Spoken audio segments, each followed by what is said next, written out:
Welcome back, football fans, to today's pre-match explainer. Look, we've got an absolutely fascinating Group H opener to break down for you today, coming to us live from Atlanta Stadium. It's one of those classic matchups that makes the World Cup so special. On one side of the pitch, we've got the reigning European champions, and on the other, a nation stepping onto the world's biggest stage for the very first time. Are we going to see a routine win for the European giants, or are we setting up for the upset of the tournament? Let's get right into the analysis. Okay, let's dive into this. We are literally looking at the ultimate David versus Goliath scenario here. Over on this side, you've got Spain. I mean, they are football royalty, right? Gearing up for their 17th World Cup. They've been here, they've done that. But then, on the right, you have Cape Verde, a small West African island nation making their absolute debut. But listen to me, do not let that debutante tag fool you for a second. They punched their ticket to this tournament by knocking out heavyweights like Cameroon during their qualification run.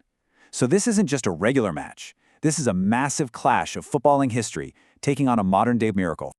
Section 1. The European Champions. Spain's juggernaut. Right now, manager Luis de la Fuente has his squad playing in absolute career-defining form.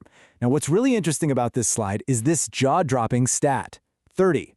That is Spain's current unbeaten streak in international play. 30 matches, guys. That's 30 games where not a single team has figured out how to completely dismantle them over 90 minutes. It's crazy.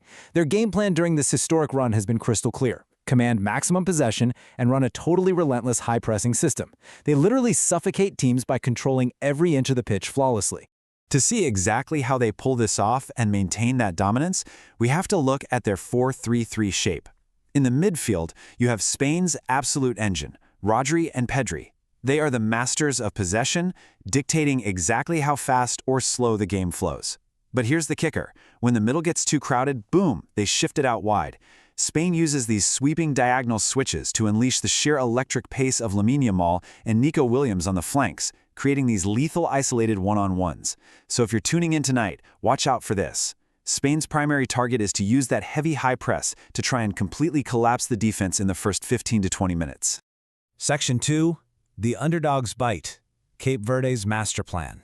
Now, obviously, there are two teams on the pitch, and nobody, and I mean nobody, should be making the mistake of taking this West African island nation lightly. They did not travel all this way just to make up the numbers or be tourists, right? Their incredible qualification run is solid proof of their phenomenal defensive organization. Their official nickname is the Blue Sharks. It's such a great moniker, and honestly, it fits them perfectly. They earned it through this incredibly gritty, resilient, and highly organized style of play. They are dangerous, they are patient, and just like a shark, they wait in the deep water for that exact right moment to strike when their opponent is vulnerable. And this brilliantly illustrates their tactical blueprint.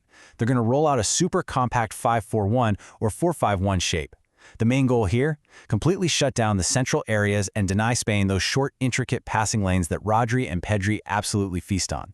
Inside the box, the massive job of shutting down the Spanish attackers falls squarely on Logan Costa. He is the anchor back there. But you know, it's not just about defending for 90 minutes. When Cape Verde wins the ball, the strategy is immediate and direct. They'll launch these long aerial passes straight over Spain's high defensive line, looking for their star forward, Ryan Mendes, to spark a rapid counterattack. So, the crucial point is, we are watching a profound clash of styles here. It is Spain's early, aggressive high press slamming right into Cape Verde's frustrating deep defensive block. Spain wants to speed things up, right? They want to break through in that first 20 minutes. Cape Verde, they want to slow it way down, congest the middle, survive the early storm, and then hit them over the top. It's essentially a high-stakes tactical chess match playing out in real time on the grass. Section 3. Predictions for Group H. Who prevails? All right, having mapped out these two totally contrasting blueprints, who actually takes Group H? Now, we've got to acknowledge that Cape Verde is riding some massive momentum right now. I mean, they just dismantled Serbia in a stunning 3-0 victory, proving for sure that they can comfortably handle European opposition. But on the flip side, the sheer pressure of a World Cup stage, combined with Spain's massive tournament experience, gives the Europeans a really big edge. That early phase is going to be absolutely key. Cape Verde will definitely frustrate Spain at the start, but the general consensus is, as soon as that very first goal goes in, the tactical shape has to change, and this match is going to blow completely wide open. Because of that dynamic, the analysts have drawn a pretty definitive conclusion. They are projecting a comfortable 3-0 victory for Spain. The thinking here is that once Spain's masters of possession find that very first crack in the Blue Sharks' armor, those elite wingers are just going to ruthlessly exploit all the newly opened space. But hey, football isn't played on paper, is it? Can Cape Verde pull off a historic, streak-breaking upset tonight? Kickoff is at 9 p.m. Pakistan Standard Time, and honestly, absolutely anything can happen once that ball starts rolling.